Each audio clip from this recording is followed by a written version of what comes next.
I believe that we are live for the very first time in a long time. Thank you all for joining and being here. And I really just wanted to come on and let you all know that most of you followed me on the Altered Moments podcast. And we discontinued the Altered Moments podcast so that I could focus on Extend the Rose. And it used to be called Extend the Wave. We changed the name to be truer to my story. And I wanted to tell a little bit about that story today and let you all know that even though we changed the name Altered Moments to Extend the Rose in our Facebook community, we're still about supporting and honoring each other as we tell our stories in a way that God can bring beauty from the ashes of our lives. And when you hear this rose story, I think you'll agree with me that that is exactly what is blooming right now, for lack of a better term.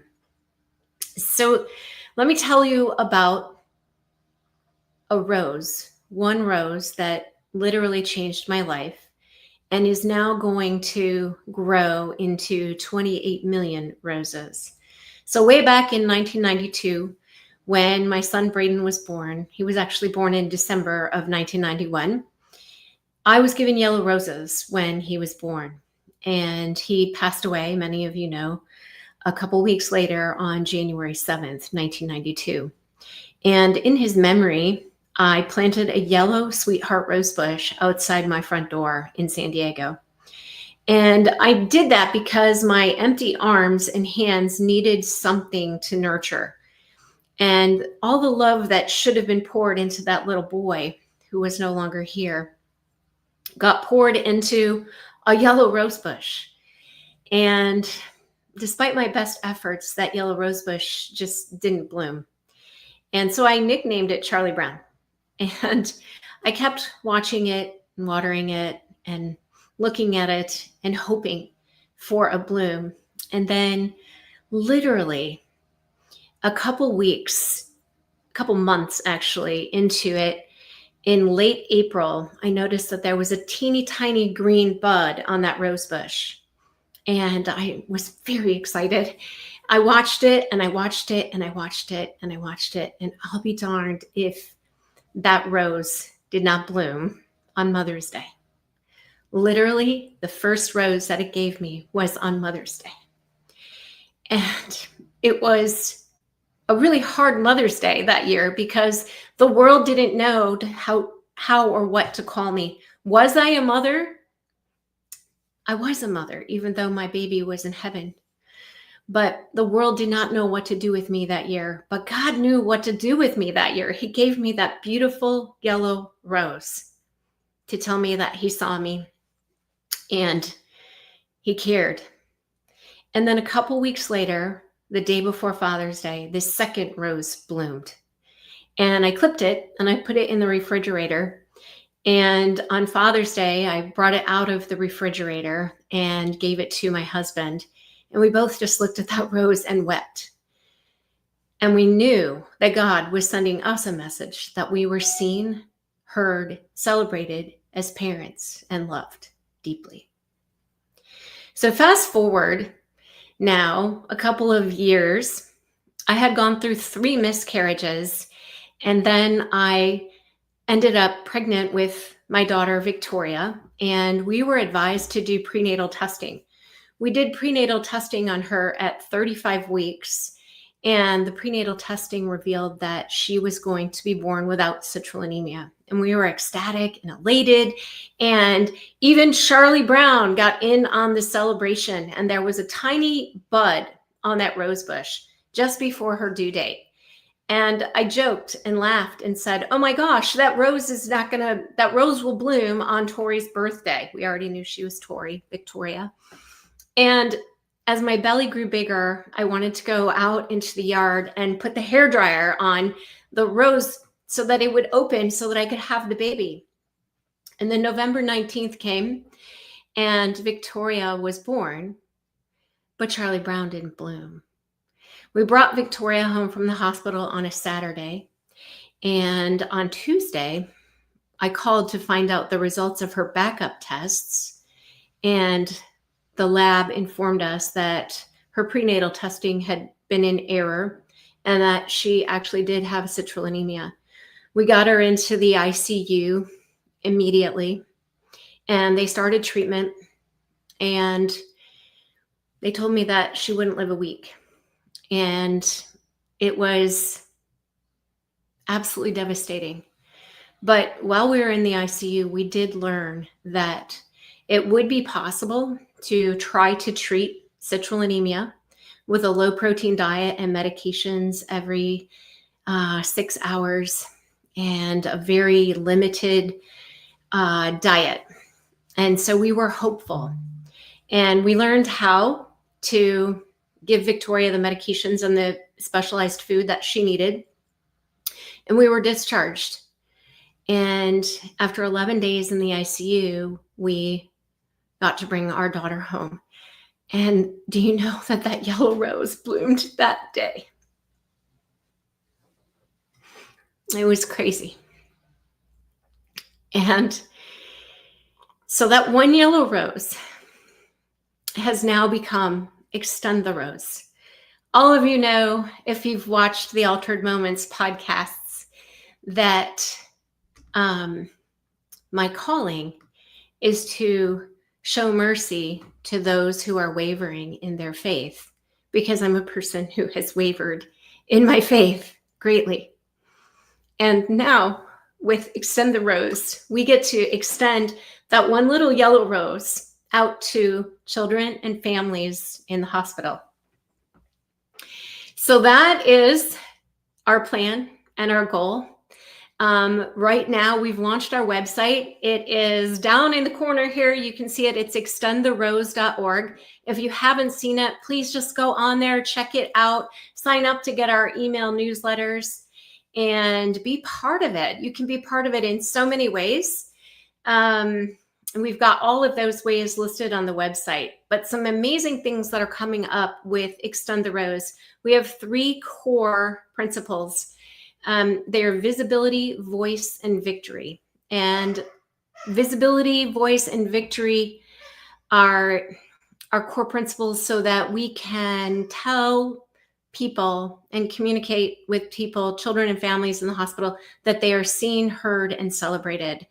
And that hope is a team sport. And when we bring hope, courage grows and children and families can survive devastating long days in the hospital. Even my dog is excited if you can hear her squeaking her toy in the background there. We have our first event as Extend the Rose coming up. We've done this event as Extend the Wave for the last 2 years. But on September 9th, we are showing up at Advent Health for Children. And we will be bringing our Week of Hope celebration. On Monday, we will show up with Panera gift cards and some tumblers that change colors. On Wednesday, we will show up with a bubble blowing Olympics activity and some little trinkets. On Friday, we show up with the favorite gift of all, and that is our t-shirts. And we invite all the families to wear their t-shirts the next day on Saturday to our giant party. Now, all week, as we're visiting children and families in the hospital, we literally say, we really hope you're not here on Saturday. But if you are, we're going to have the closest thing to a party in the hospital that we can have. And then on Saturday, we show up with comfort dogs, 2 big golden retrievers who people just absolutely love to lay on and pet and laugh, tons of gifts, Portillo's tailgate lunch. We put a football game on in the family lounge, and we literally have a party with face painters and just a moment to offer people time to forget that they're in the hospital and that there is something normal about their day. It really gives people something to look forward to. And you know, when you have something to look forward to, you can get through anything that this moment brings if you just have something to look forward to in the future. So that's what we're all about, something to look forward to in the future.